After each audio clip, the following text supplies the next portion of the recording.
Channel سے جڑے رہنے کے لیے یوٹیوب پر روحانی نیٹ کو ضرور سبسکرائب کریں اور گھنٹی والے بٹن کو بھی دبا دیں تاکہ ہر روز آپ کو نئی اللہم صلی علی سیدنا شفیعنا مولانا محمد بارک وسلم صلو علیہ صلاۃ و سلام علیک یا رسول اللہ صلی اللہ تعالی علیہ وسلم۔ عزیزان گرامی، اللہ تبارک و تعالی نے انسان کو پیدا کیا اور انسان کو پیدا کرنے کے بعد اسے یہ اختیار دیا کہ وہ چاہے تو اچھا بنے، چاہے تو برا بنے، وہ نیک بنے یا بدماش بنے، وہ شریف بنے یا شریر بنے، یہ اس کے اختیار میں ہے۔ نبی کائنات صلی اللہ تعالی علیہ وسلم اس دنیا میں تشریف لائے اور اس دنیا میں آپ نے اپنے ظاہر ہونے اور تشریف لانے کی ایک وجہ خود بیان کی۔ آپ ارشاد فرماتے ہیں بُعِثْتُ لِأُتَمِّمَ مَكَارِمَ الْأَخْلَاق، میں دنیا میں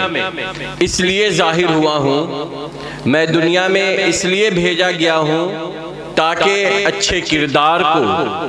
تاکہ عمدہ عادات کو، تاکہ اچھی باتوں کو، تاکہ بلند کردار کو مکمل کر سکوں، مکمل کر دوں، پھیلا دوں۔ آپ دیکھتے ہیں درخت دو طرح کے ہوتے ہیں، ایک وہ جس کی لکڑی قیمتی نہیں ہوتی ہے، کانٹے دار ہوتی ہے، اس درخت کی لوگ حفاظت نہیں کرتے ہیں، اسے کاٹ دیا کرتے ہیں۔ اور ایک وہ درخت ہے جس کی لکڑیاں مہنگی ہوتی ہیں، لوگ اسے بوتے ہیں، اس کی حفاظت کرتے ہیں اور اس کی قدر کرتے ہیں۔ یہی حال انسانوں کا بھی ہے۔ جو انسان بدماش ہوتا ہے، جو انسان وعدہ پورے نہیں کرتا ہے، جو انسان جھوٹ بولتا ہے، جو انسان لوگوں کو پریشان کرتا ہے، جو آدمی لوگوں کے حق کو مارتا ہے، لوگ اس کے قریب نہیں ہوتے ہیں، اس سے دور ہو جاتے ہیں۔ اور جو انسان سچ بولا کرتا ہے، شریف ہوتا ہے، لوگوں پر شفقت کرتا ہے، اچھے سے اس کے ساتھ پیش آتا ہے، لوگ اس کے قریب ہوتے ہیں، اس سے محبت کرتے ہیں، اس کا احترام کرتے ہیں۔ اسی طریقے سے جانور میں بھی گائے ہیں، بکریاں ہیں، یہ چیزیں، یہ جانور بھوکی ہوں تو بھی کسی بکری پر حملہ نہیں کرتی، گائے کسی دوسری گائے پر حملہ نہیں کرتی۔ شیر ہے، وہ اگر بھوکا ہے تو شکار کرے گا، اور اگر بھوکا نہیں ہے تو چوہا اس کی پیٹھ پر کھیلتا رہے، جانور اس کے سامنے سے آتے جاتے رہے، وہ کسی پر حملہ نہیں کرے گا۔ اور تیسرا جانور جو ہے وہ سانپ ہے، بچھو ہے، اس کی عادت اور اس کی فطرت یہ ہے کہ جب بھی یہ انسان کے پاس یا کسی چیز کے پاس جائے گا اسے ڈسے گا، ڈنک مارے گا۔ اللہ تبارک و تعالیٰ تو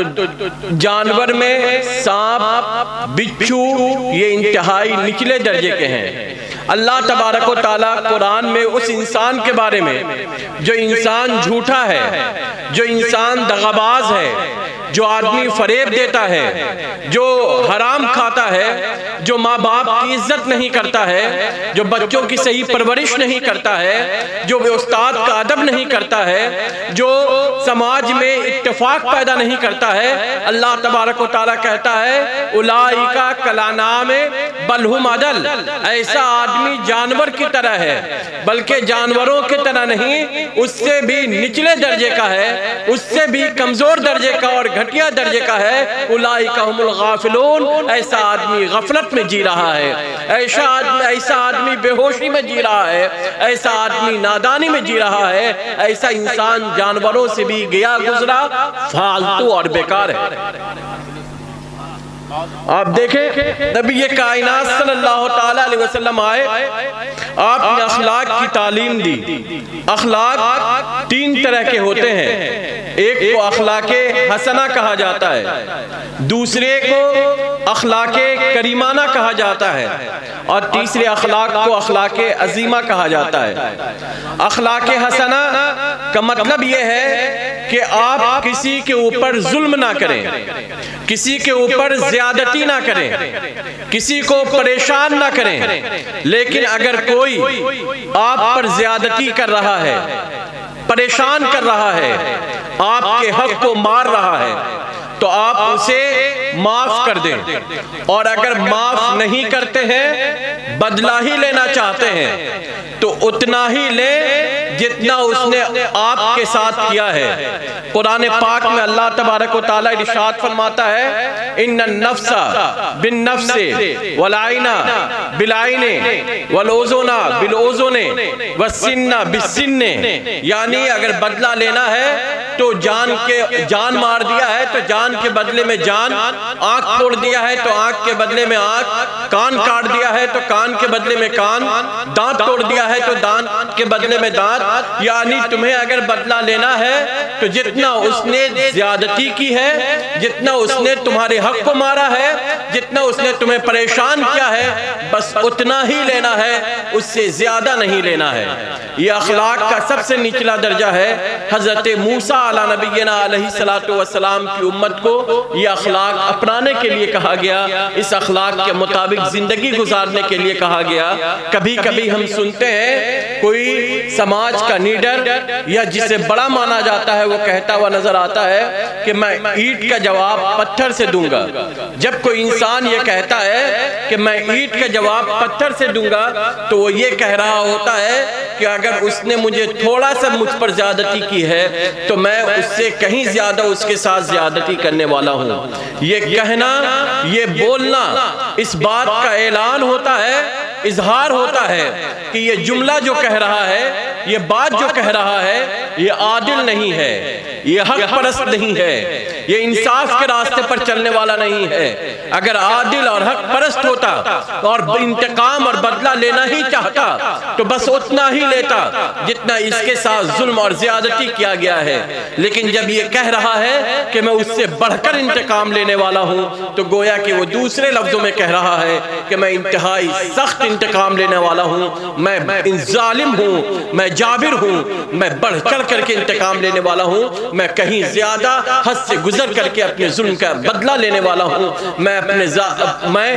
وہ اس بات کا اعلان کر رہا ہوتا ہے کہ میں منصف نہیں ہوں، میں ظالم ہوں، میں حق پرست نہیں ہوں،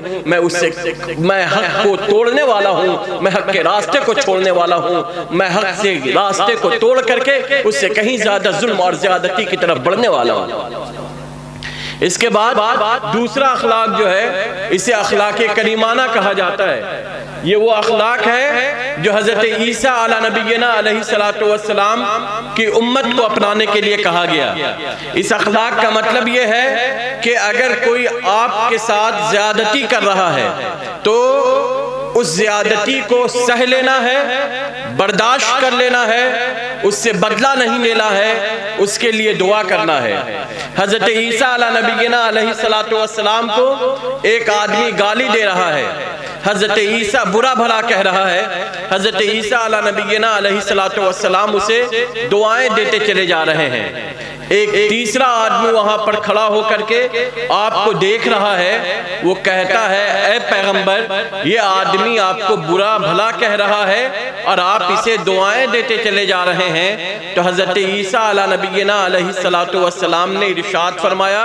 کلو انائن یترشح بما فیہ، ہر برتن سے وہی نکلتا ہے جو اس میں ہوا کرتا ہے۔ اس آدمی کے اندر سخت الفاظ ہیں، اس انسان کے اندر برے الفاظ ہیں، اس کے زبان پر گالیاں ہیں، اس کے اندر نرم مزاجی نہیں ہے، تو برے الفاظ نکل رہے ہیں، سخت الفاظ نکل رہے ہیں، برے کلمات نکل رہے ہیں۔ میرے اندر نرم مزاجی ہے، میرے اندر خوبصورت الفاظ ہیں، میرے اندر سنہری باتیں ہیں، میرے اندر دعا گوئی ہے، خیر گوئی ہے، بھلائیاں کہنا ہے، تو یہ مجھے اپنے مطابق یہ کہہ رہا ہے، میں اپنے مطابق اس کے لیے دعائیں دیتا چلا جا رہا ہوں، اس کے لیے اچھی باتیں کرتا چلا جا رہا ہوں، اس کے لیے خیر کی باتیں کرتے چلا جا رہا ہوں، اس کے لیے اللہ کی بارگاہ میں بہتر آرزویں کرتا چلا جا رہا ہوں، دعائیں کرتا چلا جا رہا ہوں۔ اور تیسرے اخلاق جو ہے جس کی تکمیل کے لیے نبی پاک صلی اللہ تعالیٰ علیہ وسلم آئے، نبی کائنات صلی اللہ تعالیٰ علیہ وسلم نے فرمایا کہ میں اخلاق عظیم کو، بلند اخلاق کو پورا کرنے کے لیے اس دنیا میں ظاہر ہوا ہوں۔ یہ بلند اخلاق ہے کیا؟ آپ اسے غزوہ احد کے واقعہ سے سمجھ سکتے ہیں۔ غزوہ احد میں نبی پاک صلی اللہ تعالیٰ علیہ وسلم نے چند صحابہ سے کہا تھا کہ پہاڑ پر رہنا، اور جب آپ کو اجازت مل جائے تب آپ پہاڑ سے اترنا۔ جنگ ہوتی ہے، اس جنگ میں صحابہ کی جیت ہو جاتی ہے، صحابہ کرام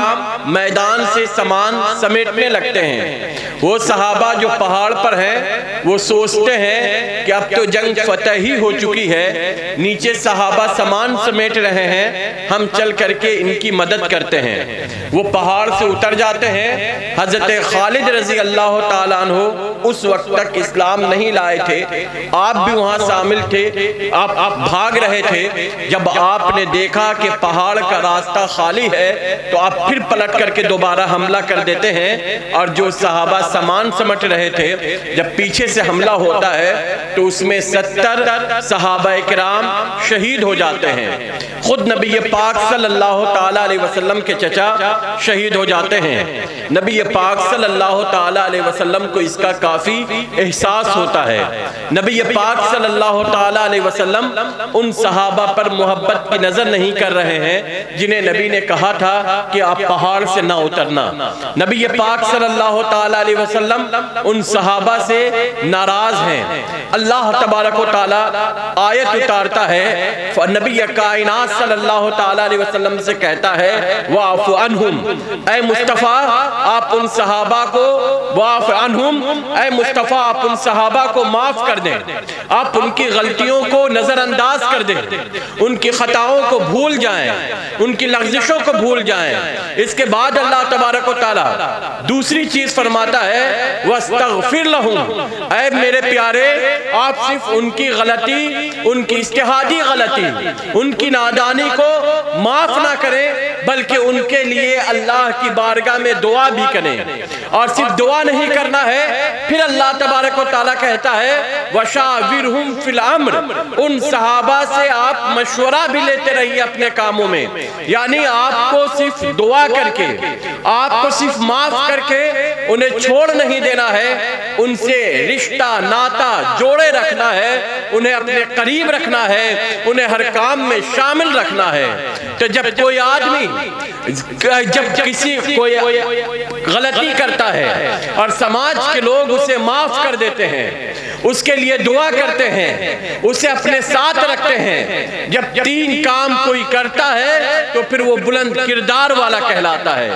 پھر وہ پاکیزہ آدمی کہلاتا ہے، پھر وہ نیک آدمی کہلاتا ہے، پھر وہ ستھرا آدمی کہلاتا ہے، پھر وہ بلند کردار والا آدمی کہلاتا ہے۔ ایسا آدمی اللہ تبارک و تعالیٰ کی آغوش رحمت میں رہتا ہے، اللہ تبارک و تعالیٰ کے نظر کرم میں رہتا ہے، اللہ تبارک و تعالیٰ ایسے آدمی کو اپنی سایہ عاطفت میں رکھتا ہے۔ حضرت امام حسن رضی اللہ تعالیٰ عنہ ہیں، آپ اپنی باندی سے کہتے ہیں کہ شوربہ گرم کر کے لاؤ، وہ شوربہ گرم کر کے لا رہی ہے، دھیان کہیں بھٹک جاتا ہے اور وہ گرم گرم شوربہ حضرت امام حسن کے جسم پر گر جاتا ہے، اور جیسے ہی وہ گرم گرم شوربہ حضرت امام حسن کے جسم پر گرتا ہے آپ کے چہرے پر غصے کی نشانی آنے لگتی ہے۔ وہ باندی چونکہ آپ کے گھر ہی پر رہتی تھی، وہ جان سمجھ جاتی ہے کہ آپ غصہ ہو رہے ہیں، وہ فوراً قرآن کی ایک آیت پڑھتی ہے وَالْقَاظِمِينَ الْغَيْظَ، غصہ پی جانے والے۔ حضرت امام حسن کا غصہ ٹھنڈا ہو جاتا ہے۔ پھر وہ دوسرا ٹکڑا پڑھتی ہے وَالْعَافِينَ عَنِ النَّاسِ، لوگوں کو معاف کر دینے والے۔ حضرت امام حسن اس باندی کو معاف کر دیتے ہیں۔ پھر وہ اس آیت کا تیسرا ٹکڑا پڑھتی ہے وَاللَّهُ يُحِبُّ الْمُحْسِنِينَ، اللہ احسان کرنے والے کو، اللہ اللہ نیکی کرنے والے کو پسند فرماتا ہے۔ حضرت امام حسن مسکراتے ہیں اور اس باندی کو کہتے ہیں جاؤ میں نے تمہیں آزاد کر دیا۔ والکاظمین الغیظ والعافین عن الناس واللہ یحب المحسنین، غصہ پی جانے والا، لوگوں کو معاف کر دینے والے اور اچھائی کرنے والے۔ جب یہ تین چیز کسی کے اندر ہوتی ہے، کوئی غلطی آپ کے ساتھ ہو، کسی نے آپ کے ساتھ غلطی کر دیا، کسی نے کوئی بھول کر دیا، تو آپ غصہ نہ ہو، برداشت کر لیں، اسے معاف کر دیں، اس کے ساتھ کچھ اچھا کر دیں۔ جب یہ تین کام کریں گے تو آپ اخلاق عظیم والے کہلائیں گے، آپ بلند کردار والے کہلائیں گے، آپ شریف کہلائیں گے۔ اور جب یہ تین چیز آپ کریں گے تو ان چیزوں کی برکت آپ کے گھر، آپ کے سماج، آپ کی سوسائٹی، آپ کی ہر جگہ میں یہ ہوگی کہ وہاں سے اللہ تبارک و تعالیٰ آپ کو خوشحالیاں دے گا، وہاں سے اللہ تبارک و تعالیٰ آپ کو چین دے گا، وہاں سے اللہ تبارک و تعالیٰ آپ کو اطمینان دے گا۔ یہ چیزیں اپنانے کی وجہ سے اللہ تبارک و تعالیٰ سماج پر اپنا کرم فرماتا ہے، فضل فرماتا ہے، رحمتیں فرماتا ہے۔ ویسے سماج کو اللہ تبارک و تعالیٰ جنت بنا دیتا ہے، باغ بنا دیتا ہے، چین اور راحت کی جگہ بنا دیتا ہے، خوشگوار ماحول بنا دیتا ہے۔ تو ہمیں ان چیزوں کو اپنانی چاہیے، ان چیزوں کے